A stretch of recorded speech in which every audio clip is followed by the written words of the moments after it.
நாம் எல்லா பக்தியோடும்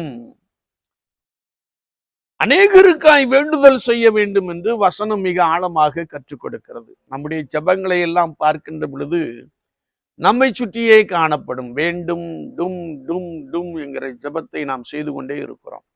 ஆனால் வசனம் என்ன சொல்லுகிறது என்றால், எல்லா மனிதருக்காக விண்ணப்பம் பண்ணுங்கள், அமைதியுள்ள ஜீவனம் பண்ணும்படி ராஜாக்களுக்காகவும் அதிகாரிகளுக்காகவும் நீங்கள் ஜெபம் பண்ணுங்கள் என்று கர்த்தருடைய வசனத்திலே நாம் தெளிவாய் வாசிக்க முடியும். அப்படிப்பட்ட ஜெபம் ஆண்டவருடைய பார்வையிலே நன்மையும் பிரியமாய் இருக்கிறது என்று எழுதப்பட்டு இருக்கிறது. அப்படி என்றால் நான் வாழுகின்ற இடத்திலே நற்சாட்சி பெற்ற ஒரு மனிதனாய் மனுஷியாய் என்னுடைய குடும்பத்திற்காக, நான் வாழுகின்ற தெருவுக்காக, நான் வாழுகின்ற கிராமத்திற்காக, நான் வாழுகின்ற பட்டணத்திற்காக, நான் வாழுகின்ற தேசத்திற்காக